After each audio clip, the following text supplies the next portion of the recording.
Pop here from the Lair, and today I'm going to tell you the story of how I became an airborne ranger. So, I already told you about basic training. I went in there when I was 17, and the only way I could get in at 17 is so my mother had to sign me in, because I wasn't an adult yet. But she wouldn't sign me into active duty, just Army Reserve. So I went 11 Bravo, Army Reserve. Now, I didn't know this fucked me. I turned 18 at basic training. I came back. I was 18. I dropped the paperwork to go active duty, meet the recruiter. I have everything ready to go. Go down there, get the physical. Yeah, everything's, because I've already been through it once, like 4 months prior. No, a year before that. And I'll go through the whole deal. You go through, you get get a new physical, shots, the whole fucking deal. Then you, at the end, after you've been medically cleared, they allow you to fucking sign your contracts. So I get there and I'm like, I want to go airborne ranger. And they're like, you're already MOS qualified. We can't send you to another school. I mean, it is what it is. So I'm like, okay, fuck it, I'm done. Fuck you guys, I'm out. The guy, he schmoozed me so fucking good, unbelievable. He goes, wait a minute there, wild man. Now, I can put you anywhere you want. I'll send you to Fort Lewis in Washington State. There's the 2nd Ranger Battalion. It's right on the other side of the airfield. All you gotta do is fill out a transfer packet and you can get in, no problem. And I'm like, yeah, that sounds easy. I didn't fucking know any better. Signed in, fucking boom. 2 weeks later, I'm at Fort Lewis, Washington. I get off the bus, get my 2 duffel bags and an aviator kit bag, walk into the company area. They give me my room key. I go take all my shit in there, and then I have to go talk to the platoon sergeant. And his name was Gasaway. And I'm saying, Sergeant, just to be honest with you, I'm not going to be here that long. I'm putting in a packet to become an airborne ranger. Now I'm an E2, all right? He's an E7. He's been in the Army like 20-some years. He's like, oh yeah, sure, I'll hook you right up. Yeah, right. So I got my first packet put together. I was in the Army maybe 3 weeks. And it's not like just a piece of paper. You need to get an airborne physical. You have to take a PT test and get a 70 on each event. Combat swim test, and you have to sign by your commander. So I go up there and I turn in my first packet. I make sure I kept copies. I did what I was told. We did our deal. We're getting ready to go for I get caught in levies, so there's no way I can transfer out. I tried to get out early, but they wouldn't let me. So it was like 2.5 months later. I'm like, okay, I go up to pack, and I'm like, hey, what's going on with my packet? And the NCOIC is like, I don't know, it's been over 90 days, you probably have to do a new packet. I'm like, okay, get another one done. Another airborne physical. Another goddamn PT test, swim test. And I knew the lifeguard. He's like, what are you doing here? I'm like, I got another packet. So I turned that one in and kept copies. So I get sent to lifeguard school. I already know the lifeguards. He just gave me 2 combat swim tests. Make it through that all I trained in, no problem. About 3 weeks before I leave for the MFO, I'm like, all right, I have to do another packet. These guys are such dicks. All right, I did another fucking airborne physical. Another PT test, another combat swim test, get assigned by my commander. I turned in my 3rd packet. I'm like, all right, 3rd one's a charm. When I get back, I'll be ready to go to Ranger Battalion. I made sure I kept copies. I kept them in my room. So I go to MFO. I work as a lifeguard, did a whole bunch of scuba diving. We rotate back and forth between OP-31. We had to auto-rotate in a helicopter, which technically a crash, but it's a whole other story. Won't go into that. So, long story short, get done with the thing, come back. I walk up to the PAC office, and there's this new E8 there. It's got like 1 golden tooth, black guy, pissed the I was so fucking mad. He looks at me, and I ask him, like, what's going on? I put in these 40-187s, I haven't heard anything back. And he's like, well, that's probably because we put them in the circular file to get out of my office private. Now, I'm a PFC, I'm an E3, he's an E8. There's nothing I can do. I'm furious, just fucking furious. I was like shaking, was tearing up. I'm like, this is fucking fucked up. It'd been almost a year. It was over a year. And I was, okay. I gotta stop myself getting spun up. So I walk down, because I don't have a car. It's a half a mile to the fucking offices over there for the JAG and the IG. They shared the same building. Now it's 3 o'clock on Friday. I walk in there. I don't have an appointment. I even call them on the phone. I'm saying, I need to speak to somebody from the IG or JAG right now. And the E4 female, she's like, I'm sorry there, wild man, but everyone's gone. And I just couldn't take it anymore. I yelled at the top of my lungs, fuck. And I kick this fucking wastebasket. It like flies, it hits the light, paper goes everywhere, and everyone stands up and they're all like freaking out because I'm going postal. Now behind me there's a hallway, and this guy rolls out in his chair, and he's on wheels, he's got his phone, and he's like, can I help you?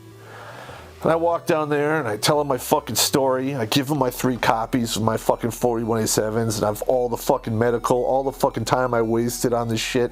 They wasted a year of my life and I can't fucking, I was furious. So he gets on the phone, calls his wife, rear guard 6. He says, hey, I'm gonna be late. I gotta handle the situation. Hangs up the phone. We walk out to his car. We drive a half mile back to the fucking pack. And the same, E8 there with the fucking golden tooth is just smiling at us. And this guy's a major. He walks in, he goes, can you get your battalion commander here, please? Because nobody here is going home today until we find what happened to this guy's 340-187s that he fucking submitted like over fucking 6 months ago, and you told him you threw him in the circular file. So we're gonna fucking look through every circular file. We're gonna find out what the fuck's going on. Well, this fucking blew up. It went fucking nuclear because there's certain these are regulations. You do a 4187, it goes up the chain and it comes down the chain, and they can say no all they want. At least you get it back, and they say no, fuck you. Okay, I would have been satisfied with that, but to tell me you threw them in the circular file, holy shit. So the OIC and the NCOIC get fucking hemmed up on this. I think they got a letter of reprimand, I'm not sure. And it became a big fucking deal. And I had been a driver for Command Sergeant Major Kidd. He was the I Corps Sergeant Major before I went to the MFO. I drove for him like 2 weeks. So he knew my name. There's only so many POPs, POPPs on post. I think I was the only one. So Sergeant Major Kidd decides, hey, you guys fuck this guy. He's going to get an airborne slot. He takes an airborne slot from a first lieutenant who fucked up airborne school once already. He said, fuck you, I'm giving it to him. And then there was another guy named Lewis, he wanted to be a ranger too, and he was fucking riding on my coattails, but they gave him a slot too. And we were basically the first enlisted to get airborne school out of a leg fucking division since the cease of hostilities in Vietnam. So, I'm like, cool, but everyone's fucking mad as fucking me. I'm going to get the airborne school slot, but I'm put on levy to go to Korea. I'm like, fuck, I just want to become an airborne ranger. What the fuck do I have to do? And they're like, well, you got to go to fucking Korea. Maybe you can, swing something when you get back. I'm like, that's going to take another fucking 18 months out of my fucking life. I'm like, God damn it. So I'm stressing. I talked to my roommate, who was a former ranger. He had a closed head injury because he fucking had a bad parachute landing or whatever the fuck happened. And he goes, Pop, all you really got to do is this. You got to get a letter of acceptance from the sergeant major over there to 2nd Bat. When you go down for airborne school, after you do 4 jumps, you just walk into regimental headquarters with your letter of acceptance, and you're in. They'll pull you right off levy and put you on for the Rangers. It's not a big deal. So I'm like, okay. So I start calling up there, trying to talk to the sergeant major, and the minute I tell my rank and my unit, they're like, fuck you, leg. I mean, just hang up the phone on me. There's a bunch of fucking dicks. I mean, they did that for like 6-7 days. So I'm like literally shipping out the next fucking day. I'm walking by the phones after dinner. I'm like, fuck it. I put a quarter in there. I call the fucking, 2nd Ranger Battalion. And Sergeant Major Leon Guerrero himself answers the phone because it was like 6:30. I tell him my story. I need to fucking get a letter of acceptance. I'd like to interview. He says, well, you can come here now, or you have to wait 3 weeks until I come back. We're going on deployment. I'm like, I can't wait 3 weeks. I hang up the phone. I don't have a car. Nobody I know has a car, and the ones that do, they're not there. I have no choice. I run. I literally run 2.5 miles around the goddamn fucking airfield. I run into the 2nd Ranger Battalion, into the restricted area that I'm supposed to go into. I run into staff duty. I ask where the sergeant major is. He goes, oh, he just walked out. And I run up on him. He's at his car, putting the key in, and I scare him. And he looks at me, and I'm like, I can barely breathe. I'm like, Sergeant Major, I just talked to you on the phone. But an interview. He looks at his watch. He looks at me. He goes, Ranger, how did you get here? I'm like, I I ran. That was my interview. He didn't ask me one fucking question. We walked right into the pack. He typed it up, signed it, and gave it to me. That was it. So I went to airborne school. I did my 4 jumps. At the end of the day, I walked into the Ranger headquarters, the regimental headquarters, and I said, I'm here to be an airborne Ranger. And they're like, fuck you. You're a 5-jump trump. That's all you ever fucking be. Fuck you, leg. And I pull out the letter. Sergeant Major Leon Guerrero says I can come. They take the letter from me. They go back. You know, they're talking. They're showing the letter. They think maybe I'm fucking with them. They get on the phone.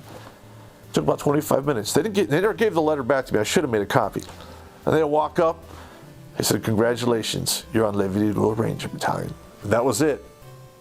That was it. I was in. I had to fly back to Fort Lewis. I waited like a month and a half before I came down for RIP. But that's how I did it. I had to piss off an entire fucking chain of command. I got an E8 relieved. I got a captain fucking relieved. And I got the sergeant major kid who later became sergeant major of the fucking army who ran the rear guard 6 for me so I could fucking get an airborne slot. That's how it went down. Motherfuckers. You have a good evening.